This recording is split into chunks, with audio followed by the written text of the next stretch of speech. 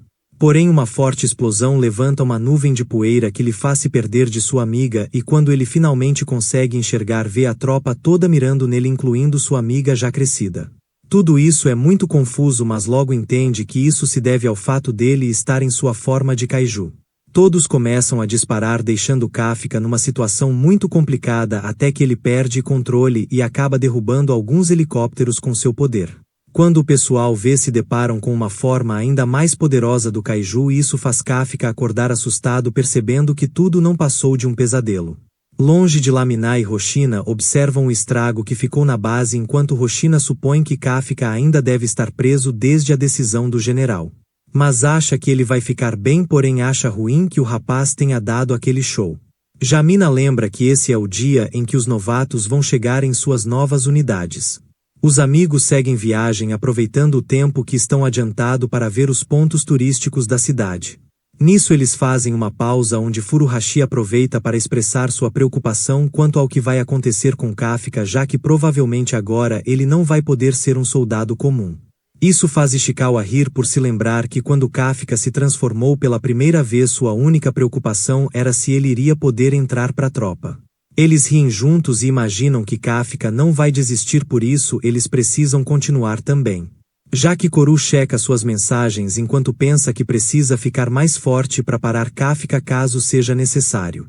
A entrada do vice-capitão cessa seu pensamento enquanto o homem informa que vai levá-la até o capitão do primeiro pelotão. Aquele que é considerado o grupo mais forte em combater kaijus, com uma fama que se espalhou pelo mundo, por isso esse é o local ideal para ela se fortalecer. Quando o homem abre a porta do quarto do capitão, se deparam com o rapaz fissurado em pegar ranking num jogo online.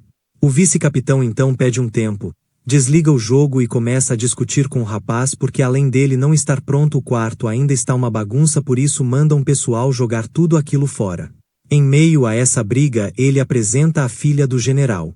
A garota se apresenta, mas o capitão não se importa porque tudo que interessa a ele é uma coisa, porém um alerta de kaiju dispara antes que ele diga o que é.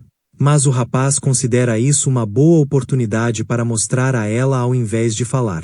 Não demora muito até que todas as tropas cheguem no local e começam a disparar raios, fazendo com que o kaiju vá na direção que eles querem. Mas algo dá errado porque enquanto o kaiju fugia, ele acabou derrubando uma ponte, o que fez com que o capitão Narumi tivesse que mudar seus planos. Ele manda seus soldados dispararem, guiando o kaiju até um novo ponto, que deixa Kikoru em choque, vendo que esse plano só está funcionando porque cada soldado possui um poder de combate superior a 40%. Assim que chega no lugar correto, Narumi salta praticamente voando pelo céu até atingir a criatura com sua arma especial.